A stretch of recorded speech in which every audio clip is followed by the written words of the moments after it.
Hello everyone, সবাই কেমন আছো? আশা করি সবাই ভালো আছো, আর আমিও খুব ভালো আছি।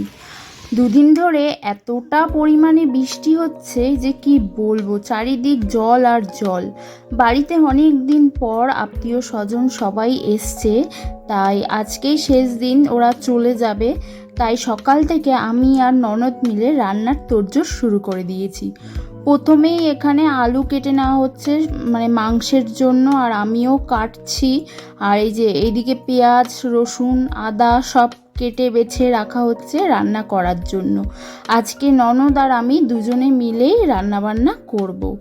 এখানে এই যে পেঁয়াজ, আদা, রসুন, আলু সব কেটে নিচ্ছি, তারপরে রান্নার দিকে যাব। এখন প্রায় সকাল 9টা, সাড়ে 9টা বাজে। সকাল থেকেই তাড়াতাড়ি করেই সব রান্নাবান্নাগুলো করতে হবে। আর খুব খিদেও পেয়ে গেছিলো, তাই ঠাকুমা বলল লুচি তরকারি খেতে। আজকে না লুচি তরকারি খেতে ভালো লাগছে না, তাই আজকে সকালবেলা একটু মুড়ি আর মিষ্টি নিয়ে মুড়ি আর মিষ্টি খাবো। আর এইদিকে দেখো আমাদের পিয়ম বাবুকে দেখো, ও খই নিয়ে খালি নষ্ট করছে। খাচ্ছে তো নাই, একটা প্লেটের মধ্যে নিয়েছে, যেহেতু দেখছে যে সবাই খাচ্ছে তাই ও ওরকম মানে খাবে আর ফেলবে, ওরকমই কাজ চলছে। আর এই দিকে এই যে পেঁয়াজ, আদা, রসুন এখনো ননদ কেটে যাচ্ছে। এদিকে এখন আমি এই যে আলুগুলো যে কেটে রেখেছিলাম, আলুটাকে ভালো করে ধুয়ে হলুদ নুনটা মাখিয়ে নিচ্ছি মাংসের জন্য। আর এদিকে ননদ এখন এই যে মাছ ভাজছে, কাতলা মাছের একটা পাতলা ঝোল রান্না করবে ননদ, আর আমি ওইদিকে মাংসটা রান্না করব। আর কাকু এইদিকে পুরো মাংসটাকে ম্যারিনেট করে রেখেছে হলুদ, নুন, টক দই আর কাঁচা সর্ষের তেল দিয়ে। আর এই যে ননদের এখানে মাছ যে করছে, এটা কালো জিরে ফোড়ন দিয়ে, আদা জিরে লঙ্কা বাটা দিয়ে আর টমেটো দিয়ে একটা হালকা মশলা দিয়ে এই মাছটা আজকে রান্না করবে। এইদিকে ননদ রান্না করতে থাক, আমিও আমার রান্নার দিকে যাই, কারণ দুটো গ্যাসের মধ্যে রান্না হবে। এদিকে ননদ উপরে মানে গ্যাস যেটা রান্নাঘরের গ্যাসের মধ্যে ননদ মাছটা রান্না করছে, কারণ এই বাড়িতে অনেকেই আছে আবার মাংসের ছোঁয়া আবার খাবে না, এর জন্য নিচে আমি আলাদাভাবে মাংসটা রান্না করছি। আর এই যে এখন আমি আলুটাকে ভাজতে বসিয়ে দিয়েছি, ভালো করে আলুটা লাল লাল করে আমি এদিকে ভেজে নেব। আলুটা ভেজে তারপর মাংসটার মধ্যে দেব। আর এই দেখো এইদিকে ননদের এই যে মাছের ঝোলের মধ্যে মাছগুলো দিয়ে দিয়েছে, এটা ফুটে আসলে গরম মশলা দিয়ে ননদটা নামিয়ে ফেলবে। তারপরে আমার আলুটাও ভাজা হয়ে গেছে ওদিকে। আর আমি যে তেল ছিল, তেলটা একটু কমই দিলাম, যেহেতু মাংস ম্যারিনেটের সময় কাকু অনেকটা সর্ষের তেল দিয়েই ম্যারিনেট করেছিল। আমি এর মধ্যে আস্ত গরম মশলা আর তেজপাতা দিয়ে দিলাম এটা ফোড়নের মধ্যে। আর এবার এর মধ্যে দিয়ে দেবো হচ্ছে কেটে রেখেছিলাম যে পেঁয়াজগুলো দিয়ে দিচ্ছি। এখানে প্রায় 3 কিলোর মতো মাংস আছে, এর জন্য এতগুলো পেঁয়াজ কাটা হয়েছে। আর এই যে এবার ভালো করে পেঁয়াজটাকে আমি লাল লাল করে ভেজে নেব। আজকে একটু রান্না করার তাড়াও আছে, একটু তাড়াহুড়ো করেই রান্নাটা করতে হচ্ছে, কারণ সবারই না আজকে একটু বেশি খিদে পেয়ে গেছে। আজকে যেহেতু মাংস হচ্ছে তো, তাই এই কদিন রোজই একটু মাছই খাওয়া হয়েছে, মাংসটা সেরকম খাওয়া হয়নি, তাই আজকে একটু সবার বেশি খিদে পেয়ে যাচ্ছে। এর জন্য তাড়াতাড়ি করেই রান্নাটা করতে হচ্ছে। আর সকালে না সবাই খুব একটা জল খাওয়ারের লুচি তরকারিটা খুব একটা খায়নি, সবাই একটু মুড়ি মিষ্টি এটাই খেয়েছে। তার জন্য এই দেখো এখানে আমি পেঁয়াজটাকে ভালো করে ভেজে নিলাম। আর এবার আমি বাদবাকি মশলাগুলো দেব। আর তার আগে দেখাচ্ছি হচ্ছে ননদের মাছের ঝোলটা কমপ্লিট হয়ে গেছে। তার কালকে না পমপ্লেট মাছ রান্না করা হয়েছিল সর্ষে পোস্ত, অ্যাকচুয়ালি সর্ষে না, এটা পোস্ত দিয়েই রান্না করা হয়েছিল। এই যে পমপ্লেট মাছগুলো দেখো কত সুন্দর, কালকের মাছ ছিল এগুলো ফ্রিজে, আর এখন ফ্রিজ থেকে নামিয়ে একটু গরম করে নিচ্ছে সবাই খাবে বলে। পমপ্লেট মাছের সাইজগুলো কিন্তু খুব ভালো ছিল, আর মাছটাও খুব ভালো হয়েছিল। এই যে ননদের মাছটা রান্না করা কমপ্লিট হয়ে গেছে, আর আমি এখন তাড়াতাড়ি করে মাংসটা করে নেব। ওই যে পেঁয়াজ আমার ভাজা হয়ে গেছে, এর মধ্যে আমি এই যে আদা রসুনের যে পেস্ট করে নিয়েছিলাম সেটা দিয়ে দিলাম। আর এখন দিচ্ছি হচ্ছে হলুদ, আর দেব হচ্ছে কাঁচা লঙ্কা বাটা। এই যে কাঁচা লঙ্কা বেটে রাখা হয়েছে, সামান্য অল্পই দেব, সামান্য একটু লঙ্কার গুঁড়ো দেবো তো তাই কাঁচা লঙ্কার পেস্টটা একটু কমই দিলাম। আর এরা সবাই তো ঝাল খায় না, আর এখানে বাচ্চারাও খাবে, এর জন্য একটু কম ঝাল দিয়েই মাংসটা আমি রান্না করছি। আর সামান্য একটু লঙ্কার গুঁড়ো দিয়ে দিচ্ছি।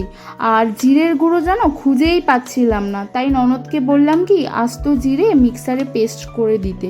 এটারও কিন্তু টেস্ট, আর জানোই তো বাটা মশলার একটা আলাদাই টেস্ট, আস্ত মশলা, তার জন্য আমি বললাম কি জিরেটা ভালো করে পেস্ট করে দিয়ে দাও, ওটাই দিয়ে দিই। আর গুঁড়োটা যেহেতু খুঁজে পাওয়া যাচ্ছিল না, তাই ওই জিরে বাটাটাই এর মধ্যে দিয়ে দিলাম। আর সত্যি বলতে কি মাংসটা হেব্বি দারুণ হয়েছিল খেতে। আর এই যে জিরে বাটাটা দিয়ে ভালো করে মশলাটা আরেকটু কষিয়ে নেব, তারপরে ম্যারিনেট করা মাংসটা দেব। এই যে এখানে আমি এখন ভালো করে মশলাটা আমার পুরো কমপ্লিটই হয়ে গেছে, মানে কষানো ভালো করে, মশলাটা থেকে বেশ একটু তেল ছাড়তে আরম্ভ করেও দিয়েছে।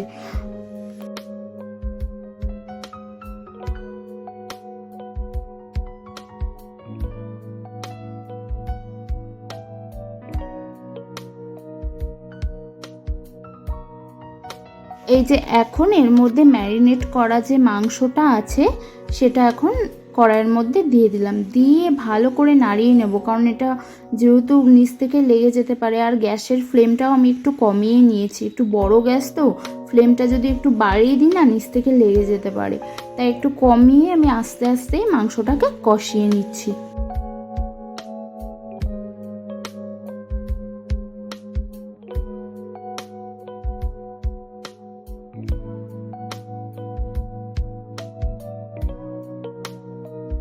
এইদিকে মাংসটা তো আমার ভালোভাবে কষানো হয়ে গেছে, আর এখন সবাই একটু মাংসটা টেস্ট করে বলবে যে ঝাল নুন সব ঠিকঠাক আছে কি না, কারণ এখনও আলু দেইনি, আলুটা দেব, তারপরে জল দিয়ে দেবো, একটু ঝোল তো লাগবেই, ফুটতে দেব, এতগুলো লোক ঝোল তো দরকার। আর মাংসটা আমার ভালো করে কষানো হয়ে গেছে। আর এদিকে ননদ আমার ক্যামেরাটা ধরে দিচ্ছে, কারণ ননদের সবকটা রান্না কমপ্লিট হয়ে গেছে, মাছগুলো সব রান্না হয়ে গেছে, আর আমারই খালি এই মাংসটা হয়ে গেলেই হয়ে যায়। ও না, একটু ভাতও করতে হবে আলাদাভাবে। আর এই যে মাংসটা হয়ে যাওয়ার পর এই কষানো হয়ে গেছে, এখন একটু ননদের ছেলেকে একটু দেবো টেস্ট করতে। ননদ এইদিকে ওকে বলে দিচ্ছে যে এইভাবে এক্সপ্রেশন দেয় না, ওইভাবে দে। আমি আবার ওকে বলছি যে হাত দিয়ে একটুখানি লাইক দেখা, এই দেখা। যাই হোক, তোমরা দেখতে থাকো ভিডিওটা, স্কিপ না করে পুরো ভিডিওটা দেখতে থাকো। আর এই যে মাংসটা ননদের ছেলের জন্য বাটিতে একটু তুলে নেওয়া হলো, আর এই এখন মাংসের মধ্যে আলুটা দিয়ে দিচ্ছি, আলুটা দিয়ে একটু ভালো করে নাড়িয়ে নিচ্ছি। এরপরে 5 মিনিট পর জলটা দেব, আর গ্যাসের মধ্যে গরম জল বসিয়ে দিয়েছি, একটু গরম জলই অ্যাড করব।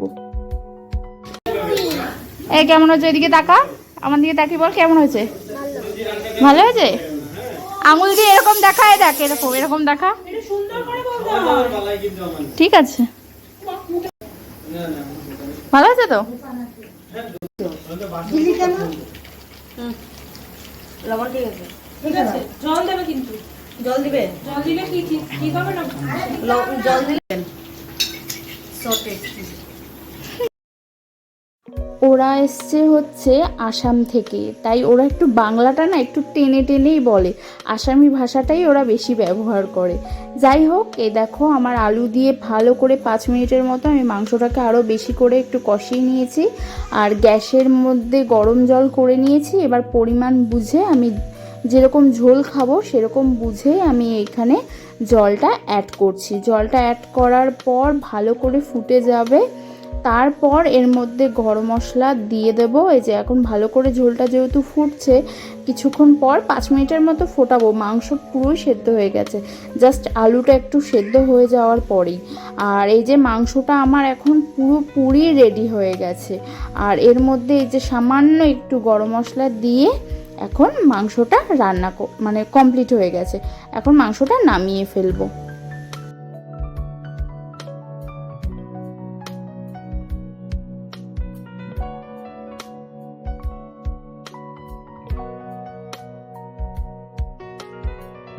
মাংস তো হয়ে গেছে আর এখন সবাইকে খেতে দেওয়ার পালা।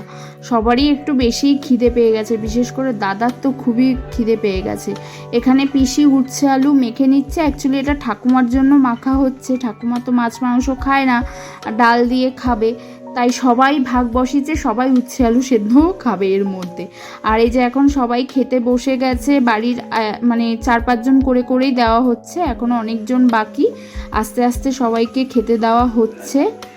আর প্রথমে বাড়ির বড়োদেরকে দিয়ে দিচ্ছে, আর বাচ্চাগুলোও বসে গেছে, এরপরে আমরা খেতে বসবো সবাই মিলে। আর এখানেই আজকের মতো ব্লগটা আমি শেষ করছি। সবাই ভালো থাকবে, সুস্থ থাকবে, আবারও দেখা হবে নেক্সট একটা ব্লগে। আর এইটুকুই বলবো, ভালো লাগলে ভিডিওটি অবশ্যই লাইক, কমেন্ট আর শেয়ার করে দেবে। Bye bye.